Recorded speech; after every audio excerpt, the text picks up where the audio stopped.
नमस्कार।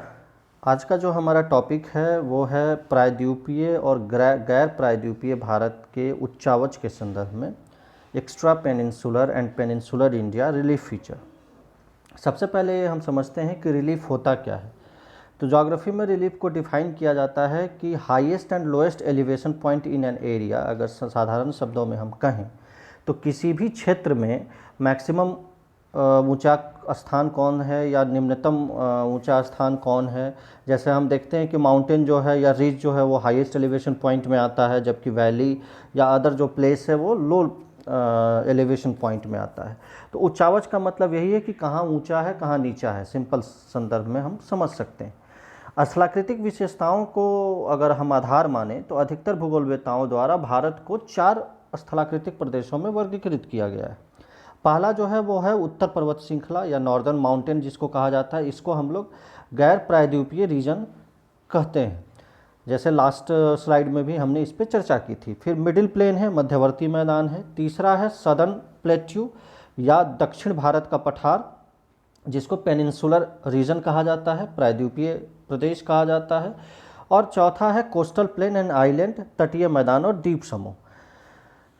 ये आप देख पा रहे होंगे कि ये उसका एक सिंपल स्केच मैप है जिसमें ये वाला जो रीजन है ऊपर का ये आपका एक्स्ट्रा पेनिनसुलर रीजन है, या आप इसको गैर प्रायद्वीपीय भारत कह सकते हैं। ये जो रीजन है ये आपका प्रायद्वीपीय है, बीच का आपका मैदानी पार्ट है, ये ईस्टर्न घाट, वेस्टर्न घाट और आइलैंड इसमें इंक्लूडिंग हो जाता है। अगर हम बात करें भारत के संदर्भ में तो भारत के चारों स्थलाकृतिक विशेषताओं पर संरचना का बहुत ही प्रभाव पड़ता है। हिमालय प्रदेश जो है वो विश्व के सर्वाधिक ऊंचे और अधिक जटिल पर्वत श्रृंखलाओं में से एक माना जाता है। अल्पाइन भू संचलन काल में निर्मित होने के कारण जो है यहाँ पे अधिक जगहों पे 6000 मीटर या उससे अधिक ऊंचाई के आपको पर्वत देखने को मिलते हैं। वहीं अगर हम बात करें दक्षिण के पठारी क्षेत्र की तो वो अजोइक काल से ही स्थलाकृति का रूप है। लंबी अवधि तक जो है वो स्थलाकृतिक रहा है, तो स्टेबल है, उबड़ खाबड़ पठार का रूप ले चुका है अपरदन के कारण। मध्यवर्ती और तटीय मैदान की अगर बात करें तो वो क्वाटरनरी कल्प का है और जो है वो विकसित हुआ है और भू संचलन की कोई नवीन घटना वहाँ नहीं देखने को मिलती है। जलोढ़ मैदानों में से एक माना जाता है।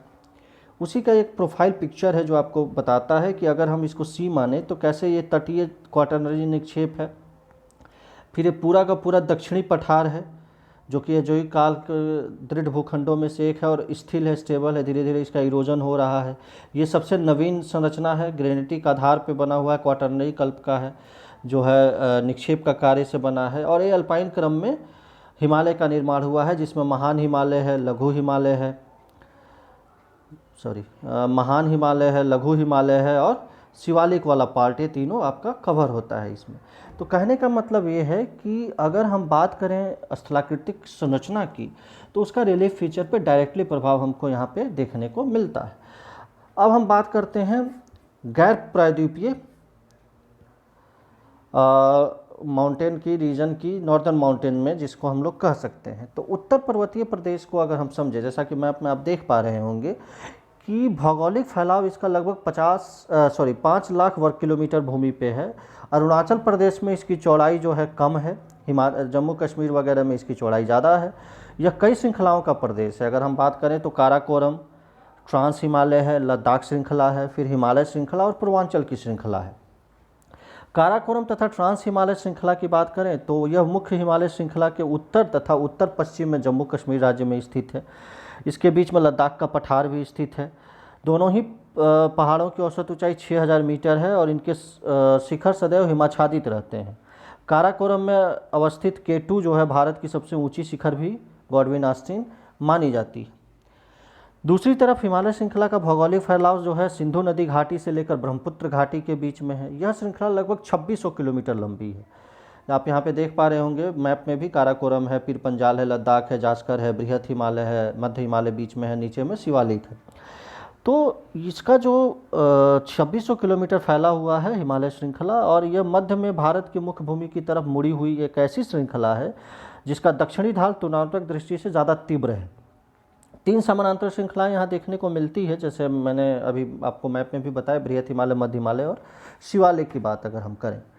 महान हिमालय के ही समानांतर जो है हिमालय का, लघु हिमालय का विकास हुआ है, जो लगभग 3000 से 4500 मीटर एवरेज एलिवेशन का रीजन है। दूसरी तरफ इन श्रृंखलाओं के मध्य में कई अंतर पर्वतीय संरचनात्मक घाटी भी डेवलप हुई है। महान हिमालय और लघु हिमालय के बीच अगर हम बात करें तो कश्मीर की घाटी है, लाहौल स्पीति की घाटी है, फूलों की घाटी है, ये मशहूर है। लघु हिमालय और शिवालिक हिमालय के बीच की बात करें तो Kangra valley, Kullu valley, Doon valley, ये सब रीजन आते हैं। इन प्रमुख घाटियों की भौगोलिक स्थिति को देखने से एक चीज़ तो स्पष्ट हो जाती है कि इन सबों की भौगोलिक स्थिति मूलतः सिक्किम हिमालय के पश्चिम में है। सिक्किम हिमालय के पूर्व में जो तीनों श्रृंखलाएं हैं वो काफ़ी नज़दीक आ गई हैं, और अरुणाचल प्रदेश में अनेक जगहों पर शिवालिक हिमालय लगभग विलुप्त सा हो गया है। इसीलिए अरुणाचल प्रदेश में इसकी अधिकतम चौड़ाई जो है 12 किलोमीटर ही मानी जाती है, जबकि जम्मू कश्मीर में यह 50 किलोमीटर तक चौड़ा है। दूसरी तरफ पूर्वी हिमालय की अगर हम बात करें तो यहाँ अंतर पर्वतीय घाटियों का अभाव मिलता है, और इसका कारण ये है कि भारतीय प्लेट का जो प्रवाह की दिशा है, इसके कारण ये माना जाता है। इसमें तो कहा जाता है कि जो ये प्रवाह की दिशा थी उत्तर तथा उत्तर पूर्व में थी, जिससे क्या हुआ था कि भारतीय प्लेट के प्रवाह की दिशा इस दिशा में होने के कारण अत्यधिक दबाव हुआ था और सभी मलबे वलित हो गए थे। तो तुलनात्मक दृष्टि से जो है कम दबाव के कारण दूसरे साइड में आपको संरचनात्मक घाटियाँ विकसित हुई, इस रीजन में रिलेटिवली आपको कम देखने को मिलती। जैसे ये आप देख पा रहे होंगे ब्रह्मपुत्र रीजन के ब्रह्मपुत्र गॉर्ज है, उसके बाद डिफरेंट पहाड़ियाँ हैं। पूर्वांचल पर्वतीय प्रदेश इसको कहा जाता है, जो उत्तर पर्वतीय प्रदेश का अंग माना जाता है।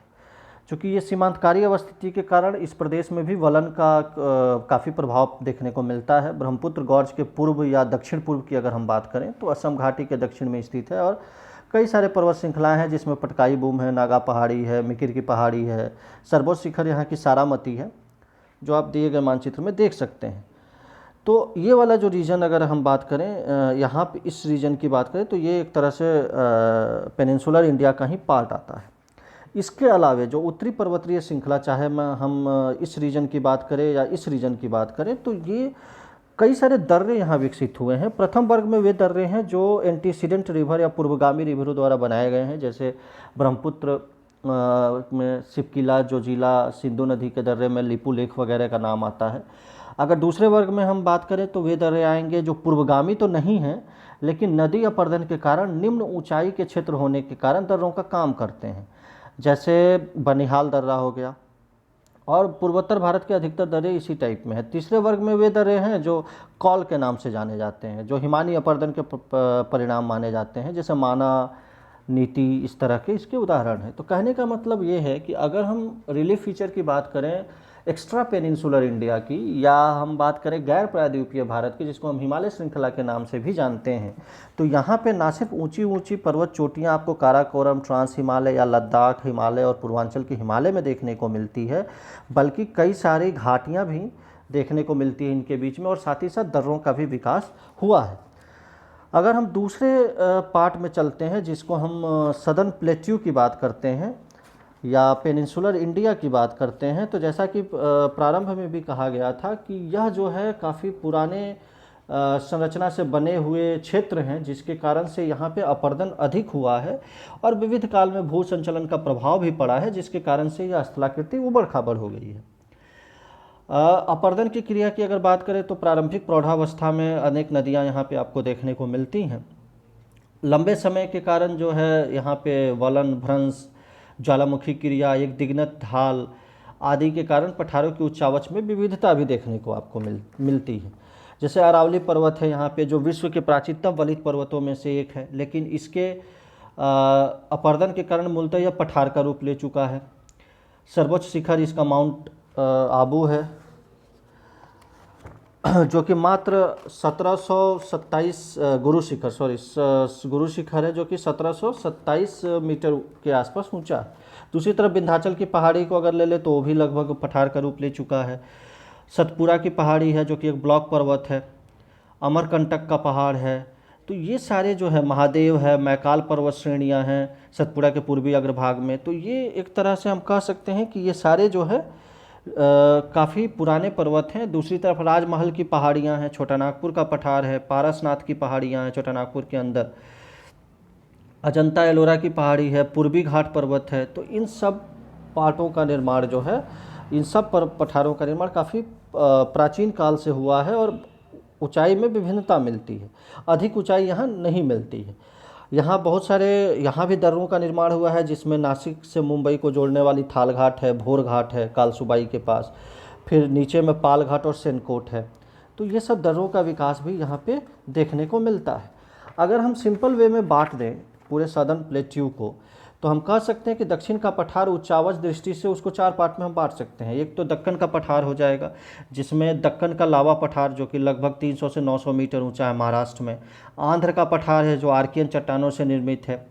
कर्नाटक का पठार है जो कि प्री कैम्ब्रियन धारवाड़ संरचना से निर्मित है। दूसरा जो इसका वर्गीकरण होता है वो वर्गीकरण काठियावाड़ के पठार से रिलेटेड है, जो भी मूलतः एक लावा निर्मित पठार माना जाता है, बेसाल्टिक संरचना का हालांकि अपरदन हो चुका है यहाँ पे। इसमें अगर हम बांटें तो ये गुजरात और काठियावाड़ का रीजन आ जाता है, ये वाला रीजन जो है। और जो इसके पहले हम लोगों ने चर्चा की वो इस रीजन में बेसिकली फैला हुआ है, जो दक्कन का पठार वाला रीजन है। उत्तरी पठार को अगर हम बांटें तो मेवाड़ की उच्च भूमि आ जाती है इसमें, जो अरावली के दक्षिण पूर्व और सतपुड़ा के उत्तर में है। इसके अलावा बुंदेलखंड मालवा का पठार आ जाता है, ये वाला रीजन जो है, ठीक है। उसमें फिर मध्य भारत का उबड़ खाबड़ जो चंबल घाटी वाला रीजन है, तो ये सारे रीजन जो है 500 मीटर से ज़्यादा ऊंचे नहीं मिलते हैं। पूर्वी पठार की अगर बात करें तो इसको हम 5 भाग में बांट के समझ सकते हैं इस पूरे रीजन को, जिसमें आपका बघेलखंड का पठार आएगा जो 700 से 900 मीटर ऊंचा है, मैकाल पर्वत के पूरब है और छत्तीसगढ़ राज्य में स्थित है, विंध्य संरचना का अंग माना जाता है ये। छत्तीसगढ़ बेसिन है जो कि कुडप्पा संरचना की चट्टानें यहाँ क्षैतिज अवस्था में मिलती है पठार ही, लेकिन ऊंचाई कम होने के कारण बेसिनुमा स्थलाकृति टाइप हो गया है। दंडकारण्य का पठार है जो कि छत्तीसगढ़ के सीमावर्ती क्षेत्र में भी स्थित है। यह आर्कियन पठारों का चट्टानों का पठार है, औसत ऊंचाई 700 मीटर है, ये भी उबड़ खाबड़ है। दूसरी तरफ छोटा नागपुर का पठार है, ये वाला रीजन, जो कि अभी जो मैंने बताया वो इस रीजन में, ये रीजन जो है छोटा नागपुर का पठार है, जो कि बहुत सुंदर उदाहरण है बहुचक्रीय स्थलाकृति का। 700 मीटर औसत ऊंचाई इसको आप कह सकते हैं। स्थलाकृतिक विशेषता के आधार पर यह बहुचक्रीय, जैसे पट का पठार है, फिर रांची का संप्राय मैदान, हजारीबाग पठार, वाह छोटा नागपुर वाला जो रीजन है, तो ये इरोजन सरफेस एक तरह से यहाँ पे डेवलप हुआ है। जो अंतिम इसमें आता है वो मेघालय का पठार आ जाता है, जो इस रीजन में नहीं दिखाया गया है अभी, जिसकी चर्चा हमने इसके पहले की थी कि यह जो है कभी दक्षिण पठार का ही अंग था, लेकिन हिमालय के निर्माण से भू संचलन का जो उत्तर पूर्व गति हुआ था वो तीव्र था और इस कारण से जो है ये अलग होकर पूर्वोत्तर भारत में जा चुका है। इसकी भी औसत ऊंचाई लगभग 1000 मीटर के आसपास मानी जाती है। इसके शीर्ष पर बैसाल्टिक संरचना है, लेकिन इसके शीर्ष पर टर्सरी चूना पत्थर भी काफ़ी पाए जाते हैं, जिससे यहाँ बहुत हद तक काष्ठ स्थलाकृति का भी विकास हुआ है। छोटा नागपुर के समान ही हिमालय निर्माण के समय यहाँ पुनरुत्थान की घटना हुई थी, जिसके शीर्ष पर गारो, खासी और जयंतिया जैसी पहाड़ियाँ का उत्पन्न हुआ था, तो देखने को मिलता है। तो ओवरऑल हम कह सकते हैं कि जो दक्षिण का पठार है वो चाहे वो हम नीलगिरी, अन्नामलाई, पालमी, कार्डेमम की चर्चा करें, या हम जो है नॉर्थ ईस्ट में छोटा नागपुर पठार, राजमहल पहाड़ी की चर्चा करें, या फिर गुजरात की चर्चा करें, फिर नॉर्थ में अरावली, विंध्याचल, सतपुड़ा, मैकाल वगैरह आदि की चर्चा करें, ये सारी की सारी जो संरचना है ये पुराने संरचना पे निर्मित है और जिसके कारण से ये उबड़ खाबड़ पठार का रूप ले चुका है। और यहाँ भी जैसे थालघाट, पालघाट, भोरघाट, सेनकोट की चर्चा हमने किया था कि ये भी यहाँ पे भी दर्रों का विकास हुआ है। तो ओवरऑल अगर देखा जाए तो जो नॉर्दर्न माउंटेन है और सदर्न प्लेट्यू है, यानी जिसको हम कह सकते हैं सदर्न प्लेट्यू को, जो प्रायद्वीपीय भारत का क्षेत्र है, यह एक तरह से पठारी क्षेत्र है उच्चावच की दृष्टि से, जो अपरदन के कारण काफ़ी हद तक जो है वो उबड़ खाबड़ पठार का रूप ले चुका है। और जो नॉर्दर्न पार्ट है जिसको हम गैर प्रायद्वीपीय भारत के क्षेत्र में रखते हैं, वो जो है उच्चावच की दृष्टि से काफ़ी नवीन या अल्पाइन पर्वत की संरचना है, जहाँ पे काफ़ी ऊंचे ऊंचे पर्वत पाए जाते हैं, उनके बीच में घाटियाँ पाई जाती हैं और कई दर्रों का भी विकास हुआ है। तो ओवरऑल ये जो एक्स्ट्रा पेनिनसुलर और पेनिनसुलर इंडिया का जो है ये आपका उच्चावच की विशेषता है। आई होप आपको अच्छे से समझ में आया होगा। बहुत बहुत धन्यवाद। आपका दिन शुभ हो। धन्यवाद।